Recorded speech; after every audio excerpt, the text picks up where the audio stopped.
eu fui levado pela minha filha, meu genro e minha esposa para um ritual de uma medicina sagrada da floresta, mais conhecido como ayahuasca. Isso aconteceu em julho de 2022. Um ritual na mata que durou uma madrugada. Eu tomei essa medicina e ali eu sofri uma expansão de consciência, eu transcendi.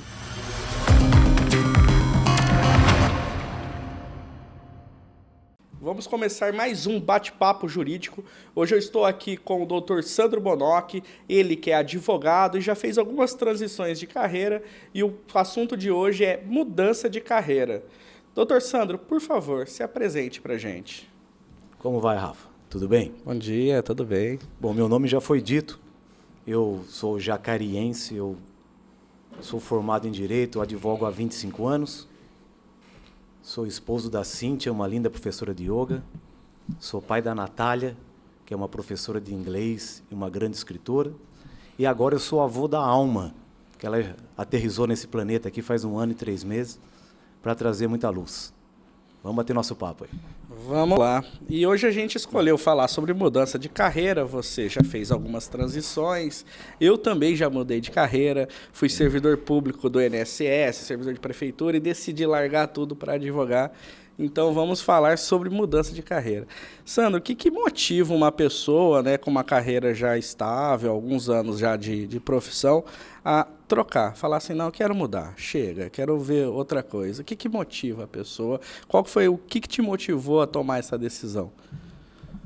Ô, Rafa, eu acredito que isso aí tem muito a ver com as questões envolvendo a infância, né, a adolescência, a juventude. Porque para eu falar na transição da minha carreira, eu tenho que começar a contar a minha história de quando eu comecei a trabalhar. Vamos lá. Minha primeira oportunidade surgiu quando meu avô, o senhor José Bonock, ele fez uma caixa de engraxate para mim, me deu de presente, e eu morava próximo ao Sindicato dos Metalúrgicos, aqui na cidade de Jacareí. E eu tive a oportunidade de engraxar sapato na porta do sindicato, recebi uns trocos ali, e eu vendia também gibi usados, revista em quadrinhos. Ali eu comecei a fazer dinheiro. Com 12 anos, eu me tornei uma espécie de arquivista informal do INSS. Não foi só você que trabalhou no INSS. Minha tia trabalhava no INSS, todo o sistema estava sofrendo um processo de recadastramento e era tudo manual. Para que as pessoas que lá trabalhavam não perdessem muito tempo, eles me pagavam alguns centavos por ficha arquivada. Isso foi com 12 anos. Depois eu me tornei office boy, trabalhei como auxiliar administrativo, vendi suprimento de informática, que eu nem sei se hoje em dia se chama isso. Nossa, pior que você me apertou, deve ser esse nome ainda. Porque eu sei que você, além de advogado, você é um profissional de TI, né? Também, né? Eu sou graduado em processamento de dados, eu tirei a graduação em 2004. 2004. Tá, então, bom, continuando.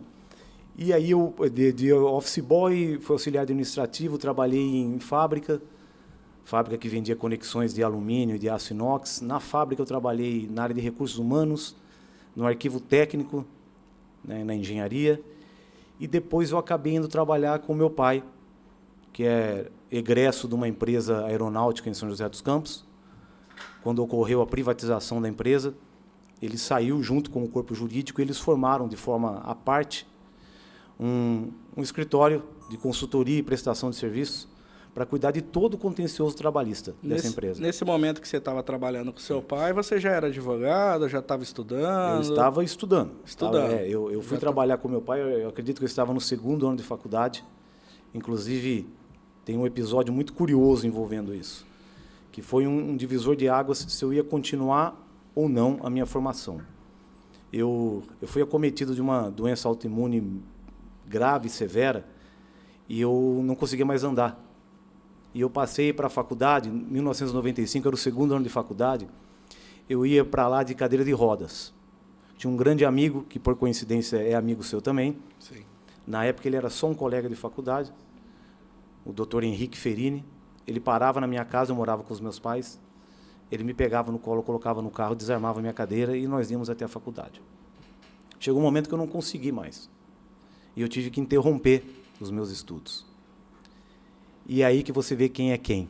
Eu não sei se isso dá para mensurar o caráter da pessoa, mas ele abandonou a faculdade para me acompanhar. Caramba. Eu fiz o tratamento. Quando eu conto essa história, eu me emociono. Sim, né? imagino. Eu acho que não tem como não se emocionar, né? Abandonei meu tratamento, retornei em 1996, que tinha aí a publicação da Lei de Diretrizes e Normas, mudou um pouco o que era o formato, a faculdade que era de 4 anos passou a ser para 5, se eu não me engano. Sim. E ele me acompanhou nessa jornada, a gente se formou, e eu passei a advogar no escritório do meu pai, em São José dos Campos. E lá eu fiquei até 2010, basicamente tratando de direito trabalhista da área patronal. E com experiência em audiência, principalmente. Sempre fiz muita audiência em todo o fundo do Vale. Não só para essa empresa, onde eles prestavam um serviço maior, mas para outras empresas na região também, sempre a advocacia trabalhista patronal. Isso foi até 2010. Então, até 2010, você estava como audiencista, né? Exatamente. Certo. E daí chegou um determinado momento que você falou, cansei, penso eu. Ou então estou com um certo nível de insatisfação com o que estou fazendo. Como é que é esse processo de sentir que não está legal? Porque assim, eu imagino que hoje quem está nos acompanhando, né, tem um sonho de advogar, tem um sonho de entrar no escritório, de estar exercendo a sua profissão, afinal de contas se formou para isso, né? A maioria tem essa vontade. E você já estava lá num escritório grande, num escritório consolidado, trabalhando com seu pai, então tinha uma certa segurança de que não seria mandado embora, enfim, nada nesse sentido. O que te motiva a sair do escritório do seu pai e fazer a primeira transição de carreira? Eu acredito que isso tem muita relação com quando eu decidi a estudar direito.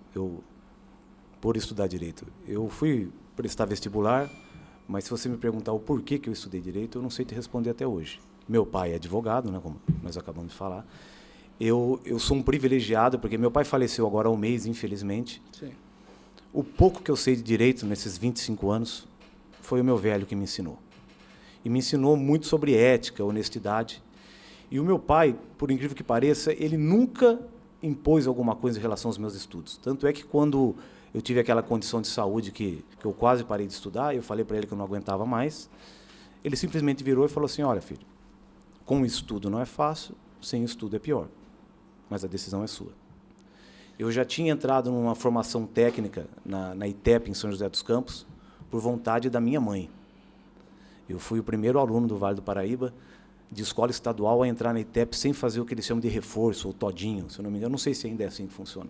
Eu também não conheço. Mas ali eu comecei a perceber, eu acredito até que eu desenvolvi a doença autoimune por conta de eu fazer alguma coisa que eu não gostaria de fazer. Então, na adolescência, eu já senti... A minha frustração ela já vinha há anos. Em 2010, o que hoje chamam de mentoria, eu participei de um treinamento, de uma imersão em programação neurolinguística, que envolve inteligência emocional. Sim. Isso aí foi 4 dias numa fazenda na cidade de Cruzeiro. O meu irmão Evandro, que é cadeirante, eu acho que muita gente conhece a história dele, ele participou desse treinamento comigo. Nós saímos de lá, ele se tornou um palestrante de sucesso, por conta da impulsão que ele recebeu ali. Sim. E eu, pela mentoria de uma psicóloga que lá nos ajudou, eu decidi sair do escritório. Em princípio, abandonar a área jurídica, minha carreira. Você queria largar mesmo, fazer outra coisa, 100% Exatamente. distinto. Como fiz. É engraçado isso, né? Porque em 2010, que daí você estava largando a carreira jurídica, eu estava começando o curso de Direito. Né? Que eu comecei ali... aliás, 2010 não... já tá, até as datas já saem. Mas, assim, o que aconteceu? Eu estava insatisfeito com o INSS, com a rotina, com o meu trabalho, enfim, com tudo isso. Que daí o que me leva a sair da INSS não foi foi um motivo diferente, né? Não foi essa questão de descoberta, mas de insatisfação, de achar que os meus dias estavam muito repetitivos. E daí eu buscava algo diferente, né? Que talvez proporcionasse um retorno financeiro maior, mas seria nessa linha de raciocínio. Porque quando eu entrei no curso de Direito, a minha motivação única e exclusiva era prestar concurso público. Nunca foi advogar. Certo. Era só mudar o patamar salarial. Sim. E daí, no meio do caminho, eu descobri que eu não queria mais ser servidor público, e tendo contato com colegas de outras carreiras, da AGU, enfim, eu fui descobrindo que os problemas que eu vivenciava no INSS eram semelhantes que a AGU tinha e provavelmente outras carreiras também iam ter. Sim. Daí me gerou uma insatisfação. Eu falei, nossa, eu não quero mais, quero tentar outra coisa. Então, assim, é um motivo totalmente distinto do seu, assim, né? Apesar de toda a estabilidade. Apesar de toda a estabilidade, que da mesma forma que você tinha estabilidade enquanto, né, trabalhava para o seu pai, né, Sim. dificilmente você seria mandado embora. Eu não consigo vislumbrar um cenário, né, que seu pai te mandasse embora.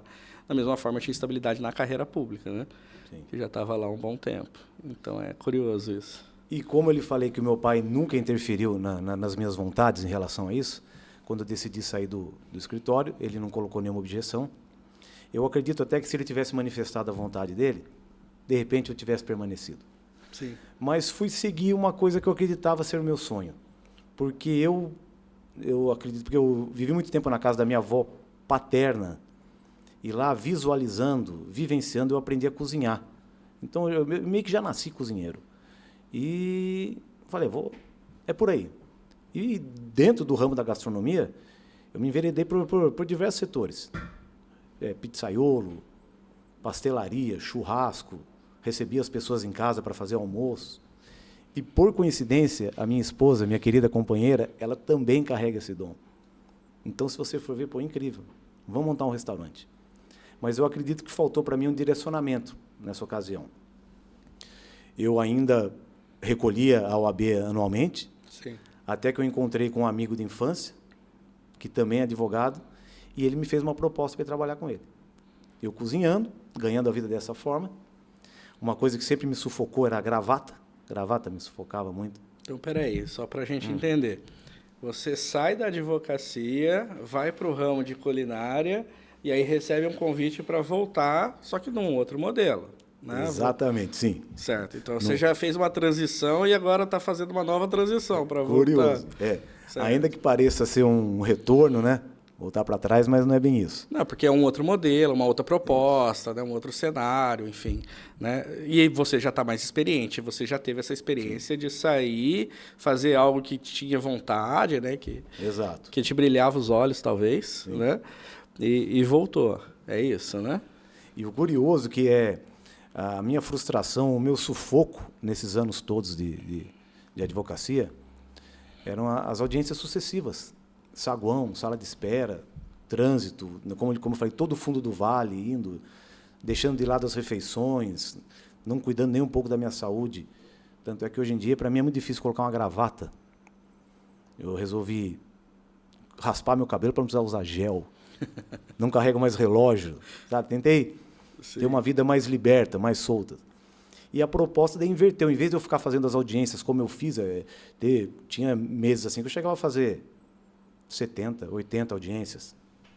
Uma média de 2 a 3 por dia. Sim. Tinha um corpo jurídico que ficava no escritório montando defesa, contestação, essas coisas, e eu partia para... Né, eu era a ponta da lança ali que enfrentava o juiz. E aí eu aceitei essa proposta, né, um casal de amigos, advogados. Ele faz a relação com o cliente, ele participa das audiências, e agora eu faço o papel que o meu pai, que me ensinou a fazer audiência, meu pai fazia mais do meio para o fim da carreira dele, que eu fico montando as peças. E eu tenho mais liberdade em relação ao horário. É o ghostwriter, né? O escritor fantasma, aquele que está por trás dos panos, né? Redigindo tudo. E, Sandro, uma coisa que a gente não abriu muito, mas eu acho que é a questão do planejamento, né? Como é que você fez esse planejamento de ir, planejamento de voltar, enfim... Toda essa parte, porque é difícil transicionar de carreira, né? Quem está assistindo provavelmente tem aquela dificuldade, ou a dificuldade do salário, ou a dificuldade, né? Quem já tem salário, de mudar para não ter salário. E também o caminho contrário também é complicado. Quem está acostumado hoje a ter a renda variável, né? Vir para o salário talvez fique um pouco desmotivado, não vê de uma forma tão legal. Como é que você fez esse planejamento, principalmente a parte financeira, assim, de poder, eu preciso segurar as pontas porque eu não sei como é que vai ser, né? Que tem sempre aquele grau de incerteza de tudo que a gente faz quando a gente muda de carreira, né? você tocou num assunto que é principal, é o cerne. É o medo da escassez, o medo da falta.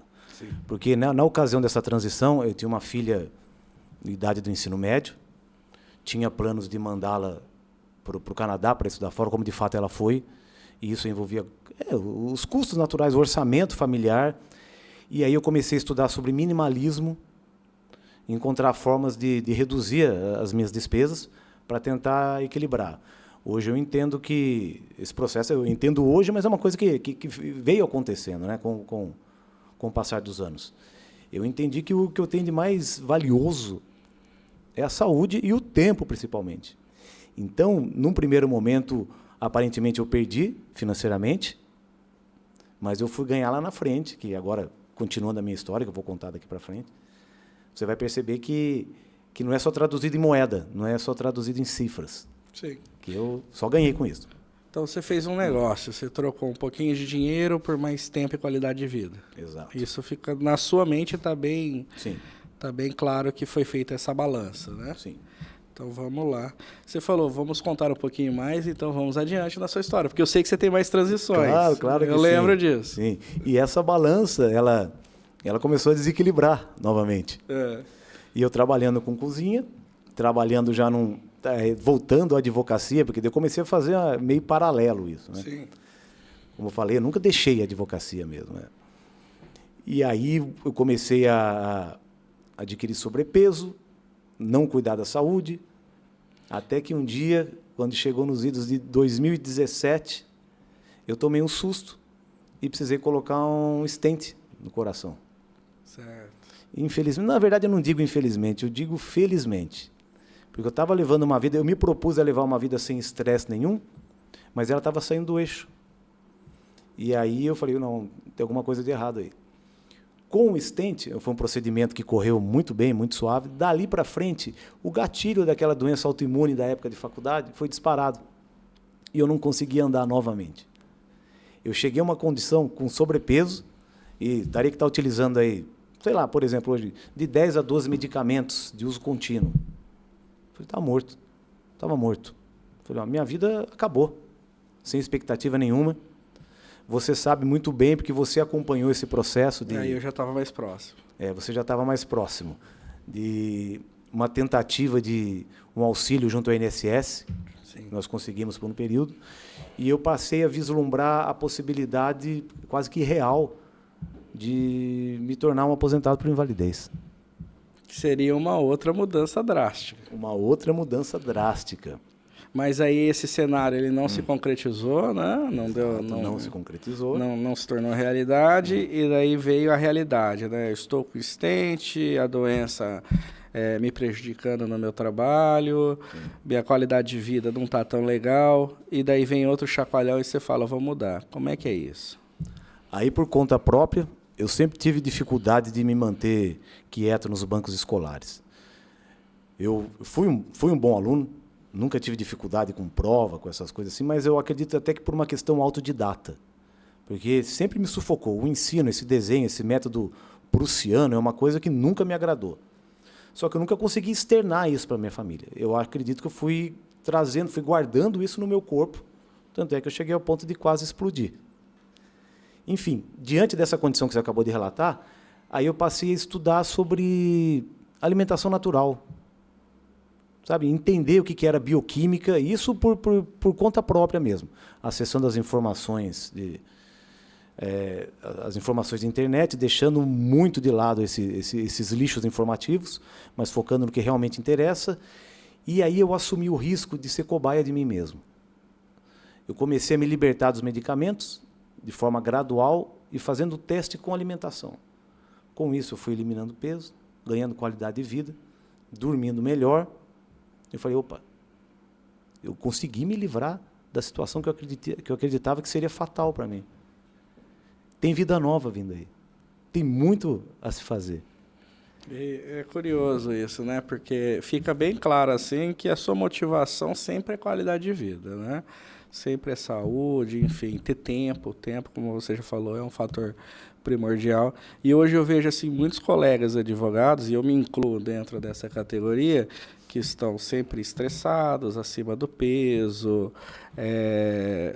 com alguns problemas de saúde, pressão alta, diabetes, enfim, coisas que a gente escuta que acontece dentro da profissão. É uma doença, é uma epidemia dentro da profissão por conta do excesso da carga de trabalho, o estresse com as relações que a gente tem, cuidar dos nossos clientes. É difícil, às vezes, normalmente a gente cuida mais dos clientes do que de nós mesmos, né? Eu sinto que a advocacia ela passa por essa epidemia são essas doenças ligadas à vida moderna, né? De falta de tempo, de má alimentação, de falta de horário, né? É algo que é intrínseca à profissão e você quis largar tudo isso.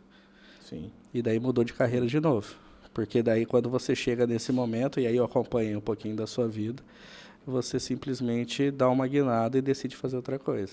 Exato. E aí, como é que é esse processo? Deixa eu só pontuar uma coisinha do passado. Vamos lá. Você falando da condição que faz mais ou menos uns 15 anos, eu decididamente decidi de atuar na área de família. Certo. Eu acho muito nobre o colega que consegue conduzir isso da forma mais profissional possível. Eu sou um ser muito emotivo. E teve um episódio que eu estava lutando por uma negativa de paternidade. Nós havíamos alinhavado um acordo ali no saguão antes de entrar na sala de audiência. O advogado adverso, ele era um advogado ad hoc, mas, de certa forma, entendeu perfeitamente a situação. A hora que nós entramos na sala de audiência, eu estava defendendo os interesses do pai, Sim. que não era pai. Certo. Mas tinha o nome dele. pai. Na verdade, não. O nome dele constava na Sim. certidão de nascimento, né? O suposto não pai, vamos dizer assim, né? Suposto não O pai suposto fica melhor, não pai. já que era uma negativa. Exato. Nós tentamos exame de DNA, a pessoa da outra parte sempre se esquivando, endereço falso. Aí o juiz resolveu marcar uma audiência de conciliação. Nessa audiência de conciliação, que, ao meu ver, estávamos conciliados já, para ela se dispondo a fazer o DNA com data marcada, agendada ali, ia sair no termo de audiência. A hora que nós entramos na sala de audiência, ela pediu a palavra, mas não pediu pela ordem, mas mal sabia falar, com todo respeito à pessoa. Sim. Ela virou para a juíza que conduzia a audiência e falou assim, olha, eu fui coagida lá fora a aceitar uma coisa que eu não concordo. E quem me fez fazer isso foi o doutor. E apontou o dedo para mim. Nesse exato momento, eu olhei para o advogado da outra parte, né, para que ele tomasse providência nesse sentido. E ele simplesmente se calou. A juíza que conduzia a sessão virou para mim e falou assim, doutor, isso é grave, nós vamos ter que comunicar ao AB, né? De repente abrir uma representação, alguma coisa nesse sentido. O advogado percebeu que o negócio estava tomando caminho bem diferente do que havíamos conversado, ele acabou interferindo e falou, não é bem assim. Mas o sufoco que eu passei ali, o nervoso, o receio de ter que responder, ainda que lá na frente provasse a minha inocência, né? Eu falei, não, nunca mais.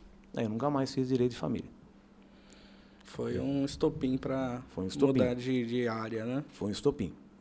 E agora, voltando a essa condição, quando me foi negada a aposentadoria por invalidez, que daí eu percebi que realmente eu não era um inválido, que a minha vida começou a tomar outro rumo. Já acabei de dizer aqui da condição minimalista, tentando viver de uma forma mais saudável. Em 2017, né, teve essa ocorrência do stent. Quando chegou em 2022, que eu estava buscando um autoconhecimento, porque eu acredito que mais do que você buscar informação de forma externa, eu sou uma pessoa que eu gosto muito de ler e faço leitura variada. Eu acho que você viajar para dentro é a forma mais interessante de você cuidar de todas essas mazelas que você acabou de citar aí, inerentes a principalmente o caso da advocacia. Sobrepeso, estresse, as doenças, né, que vêm por conta disso. Sim. Porque o advogado ele acaba sendo uma esponja. Ele é uma esponja. Por mais frio que você possa ser, não tem como você não se emocionar, não viver. É uma emoção para receber um honorário ou não, uma causa que vai ser ou não, aquela infinidade de publicações dia a dia que você sabe muito bem, doutor Rafael. Porque tem aquela questão do cuidado com o cliente, como eu disse. Na minha advocacia, a gente tem vários casos que o cliente não tem fonte de renda nenhuma. Que o cidadão simplesmente manda uma mensagem no meu WhatsApp e fala, doutor, vai cortar minha conta de luz, vai cortar minha conta de água. Então, assim, não tem como você ficar insensível com o caso do cliente. Só que aquele negócio, a gente tem um certo limite de atuação. Você sabe perfeitamente que a gente não tem a caneta para decidir. Exato. Só que o problema está chegando. Então, nesse ponto, assim, a advocacia ela é um pouco ingrata. Eu acho nesse sentido, porque o juiz e o promotor eles são distantes. Então, eles não têm o prazo e eles não têm o contato com essa necessidade do cliente. Isso quem faz somos nós, os advogados. Então, a gente que vivencia as histórias, a gente que escuta tudo que está acontecendo, aquela mãe que precisa da pensão alimentícia e não consegue. Então, não tem como o advogado ser insensível com a situação. Por mais que a gente tenha uma carteira grande de clientes, a gente se importa. A gente só não tem as ferramentas, porque não somos nós que temos a caneta. Esse é o ponto. Porque se eu pudesse, eu dava benefício para todo mundo no primeiro dia. Não tenho dúvida. E nós estamos falando de ciências humanas. Sim. Humanas. Eu trago uma condição muito parecida à do meu pai. Eu não sei se isso é uma qualidade, mas durante muitos anos da minha vida, eu acabei advogando na condição pro bono. Eu simplesmente fazia e não cobrava das pessoas, principalmente de quem não tinha. Certo. Aparentemente, é um gesto nobre, mas isso foi pesando de uma forma severa na minha condição financeira, no meu orçamento familiar, que também fez parte de todo o desequilíbrio. Hoje eu continuo agindo em prol do meu semelhante, porque eu acredito que não existe outro caminho que não seja a caridade, mas aprendendo a dosar. Continuando, quando chegou em 2022, eu fui levado pela minha filha, meu genro e minha esposa para um ritual de uma medicina sagrada da floresta, mais conhecido como ayahuasca. Certo. Isso aconteceu em julho de 2022. Um ritual na mata que durou uma madrugada. Eu tomei o chá, eu tomei essa medicina e ali eu sofri uma expansão de consciência, eu transcendi. Não quero entrar muito no mérito, porque sim, cada um tem a sua crença. Sim, certo? Sim. E eu já passei por diversas, assim como eu passei por diversas profissões, passei por diversas crenças, mas é fato que ali eu entendi que eu não tinha um único dom ou uma única capacidade. Eu não nasci, de repente, só para ser advogado. Ainda que eu tenha nascido no dia 8 de dezembro, que é o dia da justiça, e está aí uma coisa que me norteia, é a justiça, muito mais do que o direito. Certo. E você deve ter aprendido isso nos bancos da faculdade. Sim. Quando existe o conflito entre direito e justiça, vá pela justiça, né? O advogado deve defender o direito, mas quando há um conflito entre o direito e a justiça, o advogado deve defender a justiça. Exatamente. Isso está em todos os bancos acadêmicos. Então, assim, se eu continuar a minha vida como advogado ou não, é fato que a justiça ela tá dentro de mim. E aí eu sofri essa transformação e eu entendi que eu posso ser o que eu bem entender. E agora, diante disso, eu recebi mais um casal, apareceu na minha vida. Na ocasião, lá atrás, um casal de advogados.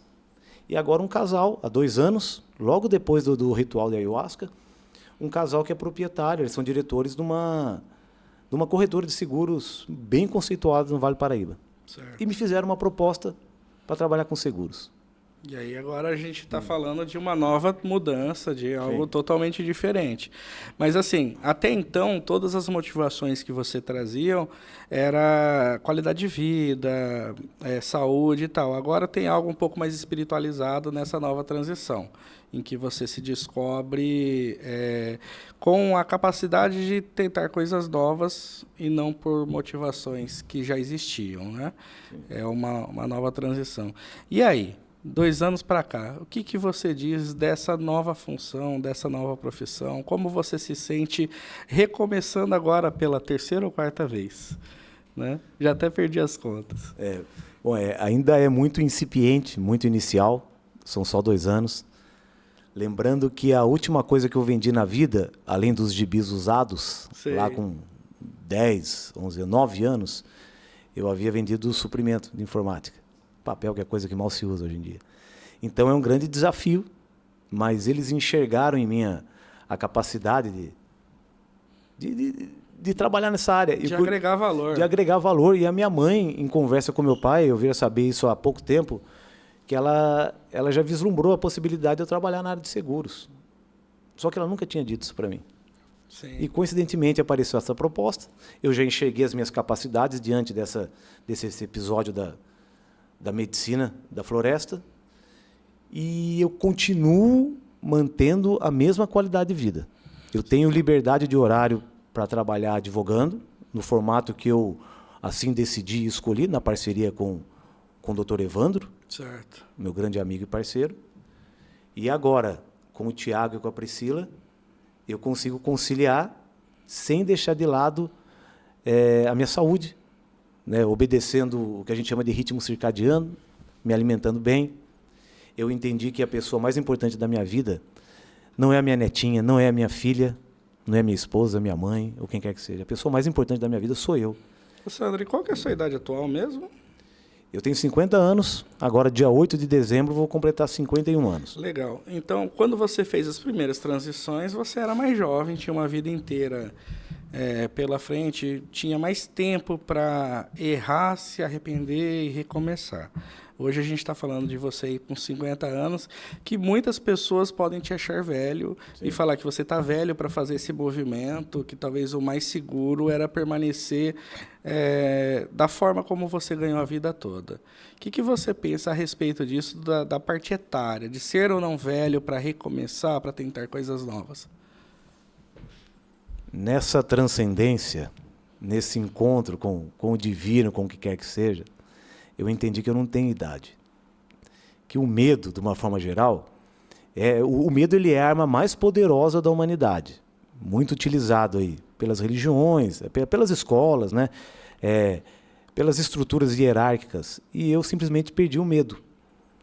Eu tive 2 episódios de gatilho de doença autoimune. Eu carrego, além do stent, eu carrego diversas deformidades no meu corpo. Mas isso não me permite, não me impossibilita de praticar esporte diariamente. Então, eu simplesmente me transformei e eu entendi que do chão eu não passo. Eu não tenho medo da morte, eu não tenho medo da falta de dinheiro, eu não tenho medo da falta de comida. Aprendi isso jejuando, só fazendo muito jejum eu aprendi. Então, foi esse despertar da consciência. Então, eu perdi o medo. Então, eu estou arriscando agora com 50, começou com 48, né? E vou arriscar com 60, se eu tiver que mudar. O que tiver diante, é lógico, o bom senso ele não foi pelo ralo, certo? Eu prezo pela minha família, mas eu sei que tudo isso aqui é mais uma passagem só, é mais um teatro.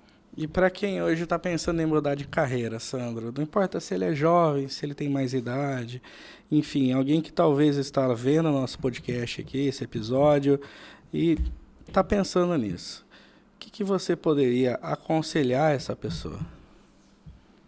Primeira coisa, se olhar no espelho e olhar nos seus olhos, porque eu acredito que a resposta está dentro de você. Existem as dificuldades financeiras, tem muita gente aí vivendo as mazelas da vida, né? Sofrendo de alguma doença, vivendo sob o jugo de uma outra pessoa, sofrendo violência familiar. Mas eu acredito que a hora que você consegue viajar para dentro, se você tiver que ser agente ambiental, se isso te fizer muito mais feliz do que ficar preso num consultório dentário ouvindo motorzinho, se você resolver por ser dançarino, em vez de ser promotor de justiça, se você entender que você é feliz vendendo pamonha, eu acredito que a partir do momento que você se dispuser a isso, a sua vida vai mudar. Você vai se sentir melhor. E principalmente em relação às questões de saúde mental. Eu tenho uma pessoa na minha família que ela tem um grave problema de saúde mental. E ela está começando a escapar disso. Por quê? Porque ela saiu da negação, ela perdeu o medo, ela entendeu que ela precisa de ajuda e ela está querendo fazer o conserto, o devido conserto.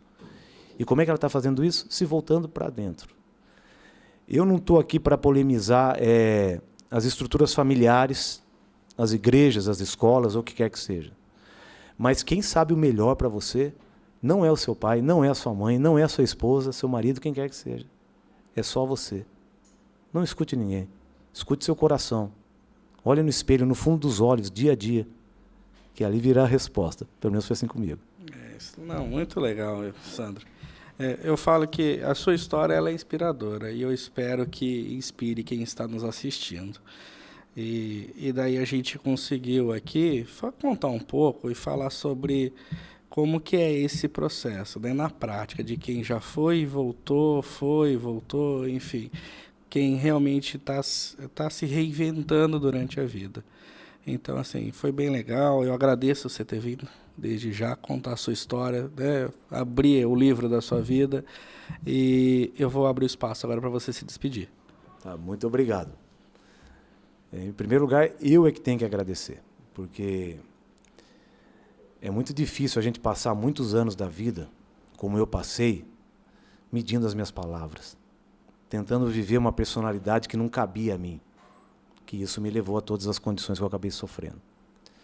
A partir do momento que eu entendi que eu tenho o direito da fala, e eu vou sofrer as consequências pelo que eu disser também, isso me trouxe uma liberdade que não tem preço.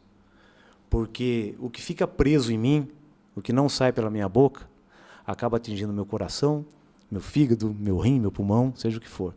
Então é importante que as ideias sejam ditas, que as vontades sejam externadas. E, Rafa, eu só tenho a agradecer essa oportunidade. Quando você quiser me chamar para uma outra conversa, eu espero, quando eu retornar aqui com novas histórias, de repente eu não estarei na mesma profissão. Quem sabe, né? Eu ainda espero estar constituído na mesma família, mas eu acredito que profissão pode ser que eu tenha mudado. Mas é isso. Muito obrigado, só tenho a agradecer mesmo. Então é isso. Por hoje é só e até a próxima.